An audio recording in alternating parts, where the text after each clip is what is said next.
करम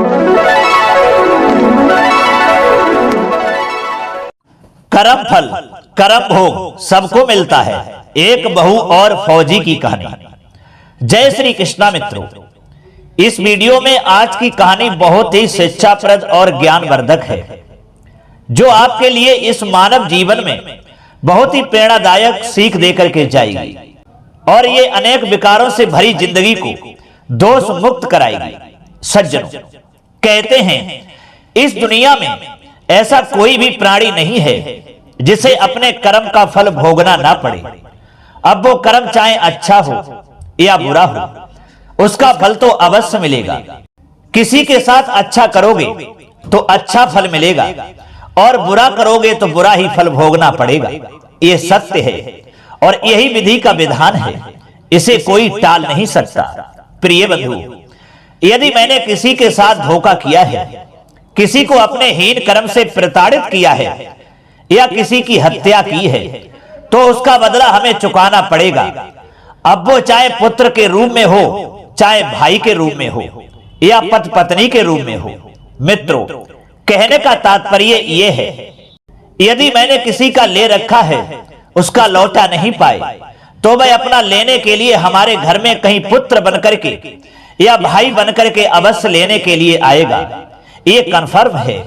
बड़े बड़े विद्वान कहते हैं, यदि मैंने किसी का कर्ज ले रखा है तो उसे चुकाने के लिए इस धरती पर आना पड़ेगा, और यदि किसी को दे रखा है तो उसको लेने के लिए आना पड़ेगा। यही कुदरत का नियम है। तो चलिए मित्रों, अब शुरू करते हैं ये कहानी। आपसे निवेदन है कि आप हमारी कहानी का एक एक शब्द ध्यान से सुनें, और यदि आपने अभी तक हमारा चैनल सब्सक्राइब नहीं किया है तो मित्रों आपसे निवेदन है कि आप हमारे चैनल को भी सब्सक्राइब जरूर कर लें, घंटी वाला बटन भी अवश्य दबा दें। तो चलिए मित्रों, अब शुरू करते हैं ये कहानी। प्रिय बंधु, एक समय की बात है, किसी गांव में एक फौजी रहता था। उसके परिवार में दूसरा कोई नहीं था, न माँ, न पिता, न भाई, न बहन, न पत्नी, यानी कोई भी नहीं था। अकेला वह फौजी रह रहा था और वह फौज में नौकरी करता था। उसके लिए जो तनख्वाह मिलती थी, उसको खर्च करने के लिए दूसरा कोई भी व्यक्ति नहीं था। वह अपनी सारी कमाई अपने खाते में जमा कर रहा था। बहुत सारा पैसा उसके पास इकट्ठा हो चुका था। एक दिन की बात है, उसके गांव में एक सेठ रहता था। उस सेठ ने एक दिन उस फौजी से कहा, अरे भाई, तुम्हारे पास इतना पैसा है, इसको खाते में क्यों जमा किए हो? इसको हमें दे दो, हम इसे अपने कारोबार में लगा लेंगे। हम नया कारोबार खोल लेंगे, तुम्हारे पैसे से पैसा पैदा करेंगे, धीरे धीरे तुम्हारा पैसा दूना हो जाएगा। सज्जनों, सेठ की बात को समझ करके उसने अपना सारा पैसा जो था उस सेठ को दे दिया। सेठ ने उसके पैसे से नया कारोबार खोल लिया और उसको उस कारोबार में लाभ भी होने लगा। अब वह सेठ बहुत ही खुश था। फौजी से कहता, कारोबार में अब फायदा भी हो रहा है, चिंता करने की कोई बात नहीं है।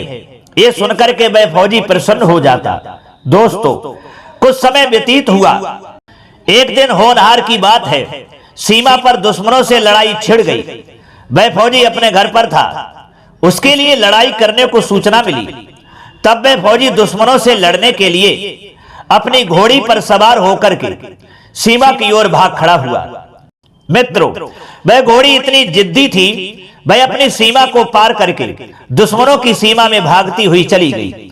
फौजी ने उसके लिए बहुत रोका, उसकी लगाम को बहुत खींचा, लेकिन वह नहीं रुकी और उस फौजी को दुश्मनों के बीच में ले जा करके रुक गई। मित्रों, दुश्मनों ने उसको चारों ओर से घेर लिया और उसको पकड़ लिया, फिर उसके लिए मार दिया, और जो वह घोड़ी थी उसके लिए भी उन दुश्मनों ने मार दिया। वह फौजी वहीं पर खत्म हो गया, शहीद हो गया।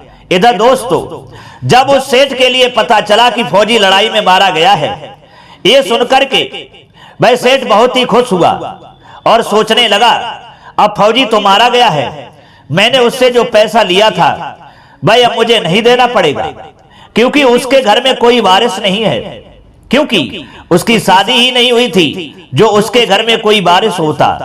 ना उसके घर में कोई भाई है, ना पिता है, ना माँ है, ना बहन है, कोई भी नहीं है जिसके लिए हमें ये पैसा वापस देना पड़े। ये सोच करके वह सेठ बेहद खुश था। मित्रों, कहते भी हैं कि फ्री का पैसा या हराम का पैसा किसको अच्छा नहीं लगता। यही सोच करके वह सेठ बहुत ही प्रसन्न हो रहा था और सोचता था भगवान ने हमारी बहुत अच्छे तरीका से सुनी है, जो हमें इतना सारा पैसा फौजी के द्वारा मिलवा दिया है और फौजी भी मारा गया है। अब ये सारा पैसा मेरा है और सारे जीवन मेरा ही रहेगा। इस कारोबार में बहुत पैसा कमा लूंगा और एक दिन इस दुनिया में बड़ा आदमी बन जाऊंगा। यही सोच सोच करके वह सेठ बहुत खुश हो रहा था। इधर दोस्तों, धीरे धीरे समय गुजरता हुआ आगे के लिए बढ़ा और एक दिन सेठ की पत्नी के गर्भ से एक पुत्र ने जन्म लिया। अब ये देख करके वह सेठ और ज्यादा खुश था। सोचने लगा भगवान की कृपा मेरे ऊपर अच्छे तरीका से बरस रही है। उस ईश्वर ने मुझे फ्री का पैसा भी दे दिया है और एक अच्छा पुत्र भी दे दिया है, क्योंकि मेरे भी कोई संतान नहीं थी। दोस्तों, उस सेठ की खुशियों का ठिकाना नहीं रहा। उसके घर में बेटे की खुशी में बधाइयां बजने लगी, ढोल नगाड़े बज रहे हैं और वह सेठ खुशी के मारे नाच रहा है। प्रिय बंधु, धीरे धीरे उसका वह बेटा बड़ा होने लगा और जब बड़ा होने लगा, पढ़ने के लायक हो गया, तो सेठ ने एक अच्छे से स्कूल में उसका एडमिशन करवा दिया और उसकी पढ़ाई शुरू हो गई। वह बच्चा बड़ा होता चला गया और पढ़ाई भी उसकी होती चली गई। एक दिन वह बच्चा धीरे धीरे जवान हो चुका था और पढ़ाई भी उसकी पूरी हो चुकी थी।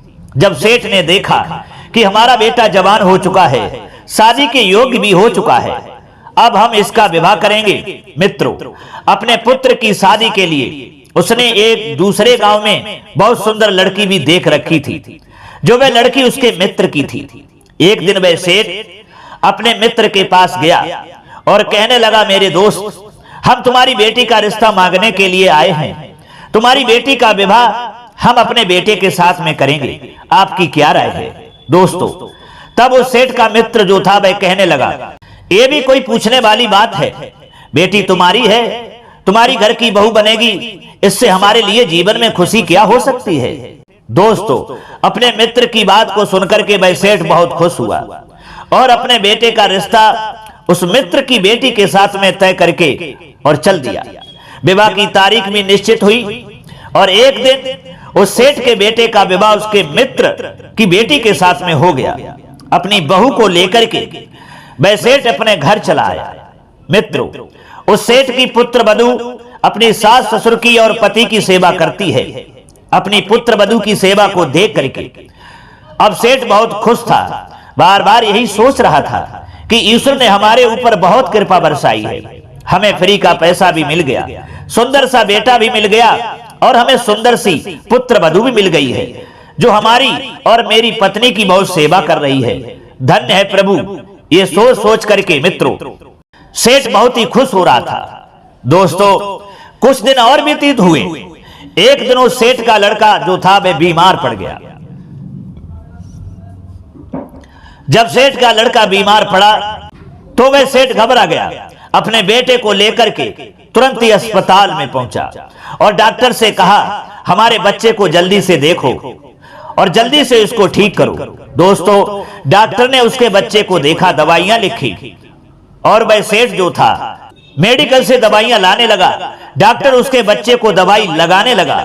सेठ दवाइयां ला रहा है, डॉक्टर दवाइयां लगा रहा है, लेकिन उस सेठ के बच्चे को कोई फायदा नहीं मिल रहा है। बीमारियां बढ़ती ही चली गईं। 2-3 दिन उस डॉक्टर ने उस सेठ के बच्चे का इलाज किया, लेकिन उस लड़के के लिए कोई फायदा नहीं मिला। उसे बीमारी पर बीमारी दबाती ही चली गई। जब डॉक्टर इलाज करने में असमर्थ हो गया तो उसने सेठ से कहा, भाई अब मेरे बस की बात नहीं है, तुम दूसरी जगह जाकर इस बच्चे को दिखा दो। दोस्तों, वह सेठ अपने बच्चे को लेकर के दूसरे अस्पताल में पहुंचा। उस डॉक्टर ने भी उस बच्चे का इलाज किया। 1 हफ्ता तक अपने अस्पताल में उस बच्चे को भर्ती रखा, बहुत इलाज किया, लेकिन उस सेठ के बच्चे को कोई फायदा नहीं मिला। डॉक्टर परेशान हो गया, हैरान हो गया। सेठ ने पूछा, डॉक्टर साहब क्या बात है, हमारे बच्चे के लिए फायदा क्यों नहीं मिल रहा है? तब डॉक्टर ने कहा अब इसका कोई इलाज नहीं है, इसके शरीर में अनेकों बीमारियां पैदा हो चुकी हैं, इसका नाइलाज है और ये 2-3 दिन का मेहमान है, फिर ये मर जाएगा, इसलिए तुम इसे घर ले जाओ, जो भी ये खाए पिए उसको खिलाओ पिलाओ, बस 2-3 दिन का ये मेहमान है। दोस्तों, डॉक्टर की बात को सुन करके उस सेठ के होश उड़ गए, पैरों के तले जमीन खिसक गई। ये क्या हुआ, कर भी क्या सकता था। अब सेठ बहुत ही दुखी था, वह रो रहा था, सारी खुशियां उसकी जा चुकी थीं, ऐसा उसको प्रतीत होने लगा। रोता हुआ अपने बच्चे को घर पर लाया। 2 दिन के बाद में उसका बच्चा जो था वह खत्म हो गया, और जब वह सेठ का बच्चा मर गया, वह अपनी पत्नी के साथ में, अपनी बहू के साथ बच्चे के पास में बैठ करके बुरी तरीका से रोने लगा। गांव वाले भी इकट्ठे हो गए, गांव वाले जो उसके लिए चाहते थे वह भी रो रहे थे। अकस्मात वहीं पर एक महात्मा जी का आना हुआ। बहुत सारी भीड़ जब महात्मा जी ने देखी तो आकर के पूछा क्या बात है, तो गांव वालों ने बताया हमारे सेठ जी का जवान लड़का मर चुका है, इसलिए ये सारी भीड़ सेठ के दुख में रोने के लिए खड़ी है। दोस्तों, वे महात्मा जी सेठ के पास में पहुंचे और कहने लगे सेठ जी क्या हो गया है, क्यों रो रहे हो। तब वह सेठ कहने लगा दिखाई नहीं देता, हमारा बेटा मर चुका है और आप पूछ रहे हो क्या हुआ है। मित्रों, तब साधु ने कहा जानता हूं, ये तो होना ही था। उस साधु की बात को सुनकर के वह सेठ कहने लगा क्या कह रहे हैं आप, हम अपने बेटे के दुख में रो रहे हैं और आप कह रहे हैं कि ये होना ही था, आपको मेरे दुख का एहसास नहीं होता, आप कैसे महात्मा हैं। मित्रों, तब वह महात्मा कहने लगे सेठ जी इसमें दोष किसी का नहीं है, इस संसार में आना जाना लगा हुआ है, जो आया है वह एक दिन जाएगा, अब जाने का बहाना होता है, कोई बीमारी के बहाने को लेकर के दुनिया से जाता है, किसी का एक्सीडेंट हो जाता है या कोई जल में डूब जाता है, इस बहाने को लेकर के इस दुनिया से चला जाता है। तुम्हारा बेटा बीमारी का बहाना लेकर के मर गया है, इसमें दोष किसी का नहीं है, दोष केवल तुम्हारा है। साधु की बात को सुनकर के वह सेठ कहने लगा क्या कह रहे हैं आप, हमारा दोष है। जवाब दिया हाँ, तुम्हें तुम्हारे कर्मों की सजा मिल रही है, क्योंकि कर्म फल भोगना ही पड़ता है। मित्रों, साधु की ऐसी बात को सुनकर के वह सेठ कहने लगा हमने ऐसा बुरा कौन सा कर्म किया है जो आज हमारे लिए ये सजा मिल रही है, जो हमारे लिए पुत्र शोक का दुख हो रहा है। दोस्तों, तब उस महात्मा जी ने कुछ सेठ को बताया और समझाया तुम्हारे कर्म का फल ऐसे है, तुम ध्यान से सुनो। कुछ समय पहले तुमने एक फौजी का सारा पैसा ले लिया था, जिससे अपना कारोबार खोला था, क्या ये सच है। जवाब दिया हाँ लिया था, ये सच है। महात्मा जी ने कहा फिर क्या हुआ। तब वह सेठ कहने लगा वह फौजी मारा गया और वह पैसा मेरा हो गया। मित्रों, तब उस साधु ने कहा भाई फौजी जो था वह तुम्हारा बेटा बनकर के अपना पैसा वसूलने आया था और उसने ब्याज सहित अपना पैसा वसूल लिया और सारा पैसा वसूल करके वह फौजी फिर चला गया, यही तुम्हारा दोष था। मित्रों, तब उस सेठ ने कहा चलिए महाराज, हमारा ये दोष था, हमारा ये गुनाह था, पाप था, जो हमारा लड़का हमें छोड़ करके इस दुनिया से चला गया है, अपना पैसा लेने आया था लेकर के चला गया है। लेकिन महाराज, हमारी पुत्र वधू का क्या दोष था जो वह इस जवान अवस्था में विधवा हो गई है।